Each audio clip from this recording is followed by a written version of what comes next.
worried about reform, that number 10 are worried about reform, and that they're telling you the lines to take. I'm just telling you the truth, Sophie. I'm telling you the truth. I'm telling you the truth. It is, in fact, very extremely discouraging, that any party that is aligned in a manner similar to the right politics, they are always referred to as racist. Remarks made by opponents or the media or just people in general that you know that are situated to the left of the political spectrum is frequently a shutdown declaration, and they only say that racism exists. This is racist.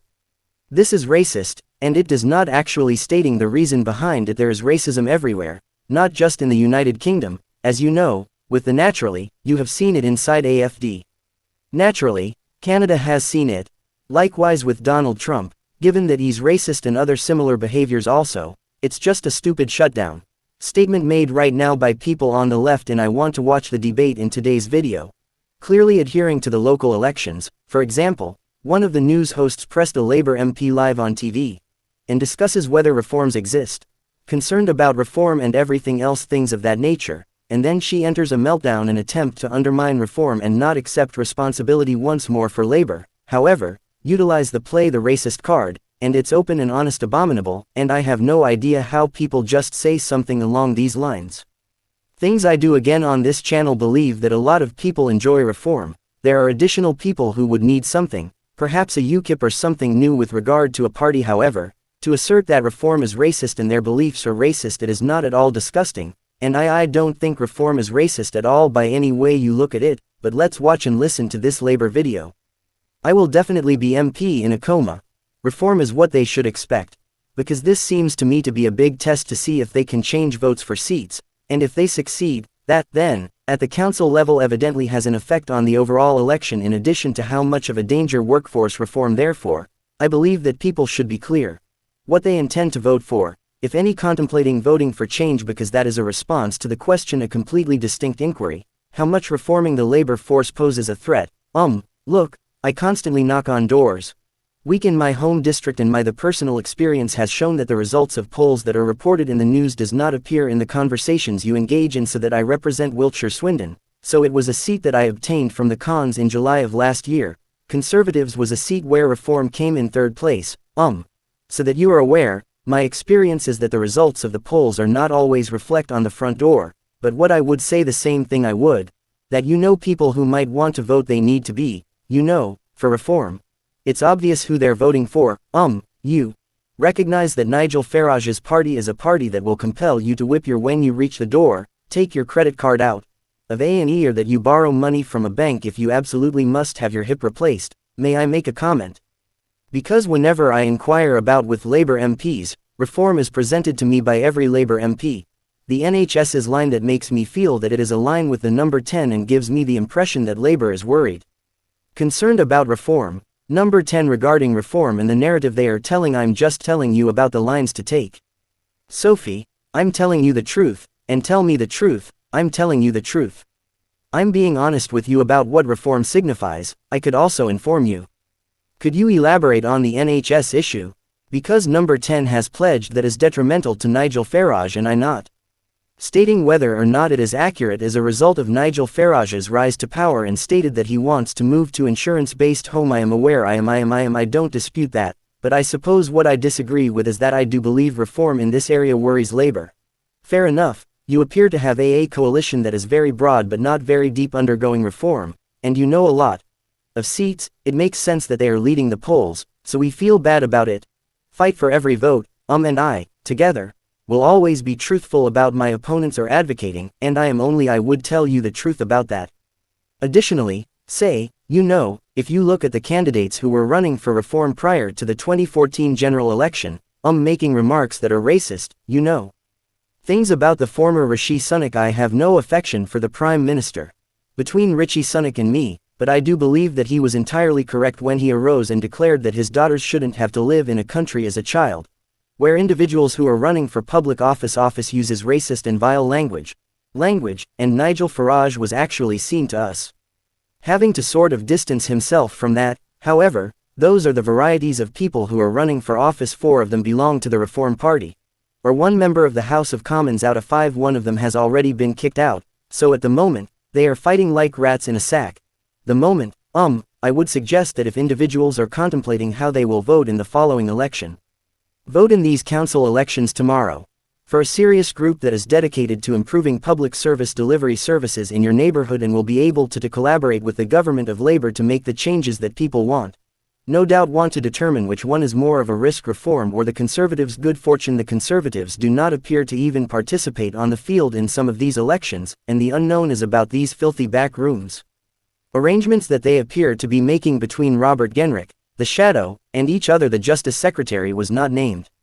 Wasn't he recently quoted as saying that that someone might want to go into an alliance with something like reform as a result? People don't really, if you're wondering who they're voting for, choosing to vote conservatively could be obtaining reform. If you support reform, maybe becoming more conservative.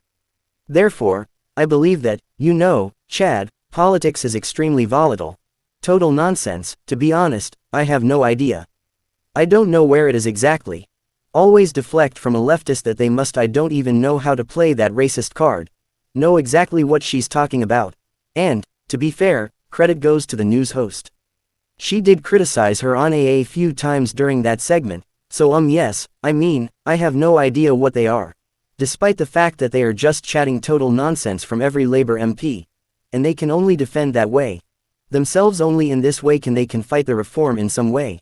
Surge, which merely demonstrates that this is not the Labour Party, a serious party, and the United Kingdom wants change, and local. That was evident in its election results entirety. But please inform me of your thoughts specifically regarding that Labour MP. The setup, the political talk show tonight with Andrew Pierce, was expected to be another routine debate, but it quickly turned explosive when Labour MP Sarah Whitford faced tough questioning over her claims about Reform UK. Accusations fly. Whitford had previously accused Reform UK of pushing extremist policies and misleading the public. But host Andrew Pierce was prepared with evidence to challenge her. The host's challenge, Pierce began by calmly stating, "You've made several claims about Reform UK that don't seem to hold up under scrutiny. Let's go through them one by one."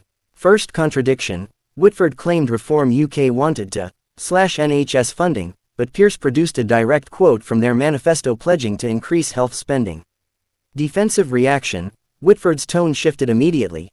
"Well, they may say that, but their voting record suggests otherwise." Fact-checked live, Pierce fired back, "Actually, their MPs have consistently supported NHS funding bills. You're misleading the audience." Audible gasps, the studio audience murmured as Whitford's face flushed red. Second claim debunked. Pierce then addressed her accusation that Reform UK was anti-immigrant, showing clips of their leader advocating for controlled, fair immigration. Whitford's flustered response, "That's just spin. They're clearly pandering to far-right sentiments." Host's rebuttal, "Where's your evidence? Or are you just smearing them because you disagree?" The meltdown begins. Whitford raised her voice, "I don't have to sit here and be lectured by you." Pierce remains calm, "I'm just asking for facts, not rhetoric." Third lie exposed, Pierce revealed that Whitford had falsely claimed Reform UK wanted to abolish worker rights, when their policy was about cutting red tape for small businesses. Whitford's voice cracks, "This is a biased ambush." Audience turns, some viewers at home began tweeting in support of Pierce's fact-checking. Fourth falsehood, Whitford had alleged Reform UK was funded by Russian oligarchs, but Pierce displayed official donor records showing no such links. Total loss of composure, Whitford slammed her hand on the desk, "You're giving them a platform." Pierce's final blow, "No, I'm holding you accountable for misinformation." Whitford's exit threat, "I'm done with this." She began unclipping her microphone. Stunned silence, the crew hesitated as she stormed off set. Pierce's closing remark, "Well, there you have it. When facts don't fit the narrative, some would rather run than retract." Social media erupts, clips of the meltdown went viral within minutes. Reform UK reacts, their spokesperson tweeted, "Labour can't debate honestly, so they resort to lies." Thanks to Andrew Pierce for setting the record straight. Labour damage control, party officials scrambled to distance themselves from Whitford's outburst. Media backlash, pundits criticized Whitford for her lack of professionalism. Fact-checkers weigh in, independent sites confirmed Pierce's corrections were accurate. Whitford's excuse, later, she claimed she was ambushed by Tory propaganda. Public opinion shifts, polls showed a dip in Labour's credibility on economic policy. Reform UK gains support, undecided voters praised their policies being defended fairly. Lessons learned, some wondered if Labour would rein in exaggerated attacks. Whitford's future, rumors swirled she might be sidelined in the next election. Pierce's ratings soar, the segment became the most watched moment in the show's history. Political fallout, commentators debated whether smear tactics were backfiring. Reform's momentum, donations surged as they positioned themselves as truth-tellers. Labour's internal strife, MPs privately expressed frustration at Whitford's lack of preparation. Media training needed, experts suggested politicians needed better fact-based debating skills. A win for accountability, viewers appreciated seeing false claims challenged in real time. The aftermath, Whitford avoided interviews for weeks, while Reform UK capitalised on the exposure. Long-term impact, the incident became a case study in how misinformation can unravel under scrutiny. Final thought, as one columnist put it, if your argument can't survive facts, maybe it's not the facts that are wrong.